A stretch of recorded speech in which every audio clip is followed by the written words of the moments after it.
আসসালামু আলাইকুম। প্রিয় বন্ধুরা, ধারাবাহিক আলোচনা করছিলাম হজ ও উমরার গুরুত্ব ও ফজিলত। আজকে এই পর্বে আলোচনা করব, আজকের এই সপ্তম পর্বে আলোচনা করব ষষ্ঠ পর্বের বাকি অংশ থেকে ইনশাল্লাহ। সপ্তম পর্বের শুরুতে একটু ষষ্ঠ পর্বের আলোচনা নিয়ে আসছি। এ সম্পর্কিত অন্য একটি দীর্ঘ হাদিসে বর্ণিত হয়েছে, আমর ইবনে আব্বাস রাদিয়াল্লাহু তাআলা আনহু বর্ণনা করেন, রাসূলুল্লাহ সাল্লাল্লাহু আলাইহি ওয়াসাল্লাম ইরশাদ করেছেন, অতঃপর এমন দুটি আমল যা অন্য সকল আমল হতে শ্রেষ্ঠ, তবে যে ব্যক্তি তার অনুরূপ আমল করে তা ব্যতীত, মকবুল হজ অথবা মকবুল উমরা। মুসনাদে আহমদ হাদিস নাম্বার 1707, মুসান্নাফ আব্দুর রাজ্জাক হাদিস নাম্বার 2107। আরও একটি হাদিস এসেছে, নারী, বৃদ্ধ, দুর্বল ব্যক্তি ও শিশুদের জিহাদ হলো হজ ও উমরা। উম্মুল মুমিনিন আয়েশা সিদ্দিকা রাদিয়াল্লাহু তাআলা আনহা হতে বর্ণিত, তিনি বলেন, রাসূলুল্লাহ সাল্লাল্লাহু আলাইহি ওয়াসাল্লাম উম্মুল মুমিনিন আয়েশা রাদিয়াল্লাহু তাআলা আনহা হতে বর্ণিত, তিনি বলেন, ইয়া রাসূলুল্লাহ, আমরা তো জিহাদকে সর্বোত্তম আমল মনে করি, আমরা কি জিহাদ করব না? তিনি বললেন, না, বরং তোমাদের নারীদের জন্য সর্বোত্তম জিহাদ হলো হজে মাবরুর। সহিহ বুখারী হাদিস 1520, মুসনাদে আহমদ হাদিস 24,422, সুনানে নাসাই হাদিস নাম্বার 3607। আরও বেশ কিছু হাদিসে রয়েছে।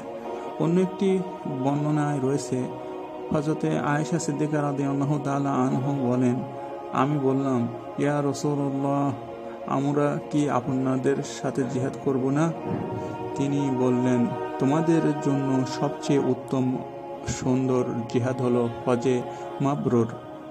আয়েশা রাদিয়াল্লাহু তাআলা আনহা বললেন, রাসূলুল্লাহ সাল্লাল্লাহু আলাইহি ওয়াসাল্লাম থেকে একথা শোনার পর হতে আমি হজ ছাড়িনি। সহিহ বুখারী হাদিস নাম্বার 1861, মুসনাদে আহমদ হাদিস নাম্বার 24,497। হযরত আবু হুরায়রা রাদিয়াল্লাহু তাআলা আনহু হতে বর্ণিত, রাসূলুল্লাহ সাল্লাল্লাহু আলাইহি ওয়াসাল্লাম বলেছেন, বৃদ্ধ, দুর্বল ও নারীর জিহাদ হলো হজ ও উমরা। মুসনাদে আহমদ হাদিস নাম্বার 9459। আরও কয়েকটি হাদিসে রয়েছে, নাসাই শরীফে রয়েছে, বাইহাকি শরীফে রয়েছে।